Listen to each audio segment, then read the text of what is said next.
চায়নাতে আসলে সবার একটা বিষয় থাকে যে এখানে হালাল কি কি পাওয়া যায়, যে কারণ ম্যাক্সিমাম বাংলাদেশি সবাই তো আমরা মুসলিমই, বা এখানে চায়নাতে আসা maximum Bangladeshi, Pakistani, Iranian, Moroccan বা মিডল ইস্টের যে সকল কান্ট্রি আছে সব মুসলিম। তো এদের খাওয়ার জন্য তো হালাল যে জিনিসগুলো দরকার ওইগুলো কি কি পাওয়া যায়। তো সব থেকে যে জিনিসটা আমরা মুসলিমরা বেশি চাই সেটা হচ্ছে গরু মাংস পাওয়া যায় কিনা, এবং পাওয়া গেলে সেটা হালাল কিনা।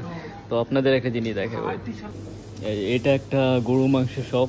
এখানে বিভিন্ন গরু মাংস আছে, খাসি মাংস আছে।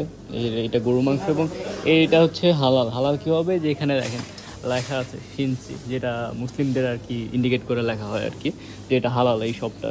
এখানে গরু মাংস এই কেজি বলতে গেলে ওই অ্যারাউন্ড 1000-এর মতো, 800 থেকে 1000 পর্যন্ত, মানে বিভিন্ন অংশের দাম। যেমন এটার দাম একটা প্রাইস, ওটার একটা প্রাইস, এটার একটা প্রাইস, এবং ওইটা সব থেকে বেশি প্রাইস।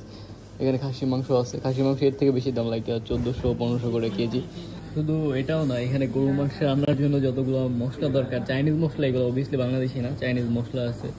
তারপর এখানে গরু মাংস বিভিন্ন স্লাইস করে রাখা আলাদা আলাদা করে। সো যারা রান্না করতে পারে, মানে কুকিং স্কিল যারা আছে, তার চায়নাতে খাবার নিয়ে কোনো প্রবলেম খাইতেই হবে না, কারণ এখানে সব কিছু পাওয়া যায়। বাংলাদেশে যে জিনিসগুলো দরকার বা আমরা যেগুলো খেয়ে অভ্যস্ত সব কিছু এখানে অ্যাভেলেবল, জাস্ট নিজে রান্না করে খেতে হবে। That's the thing.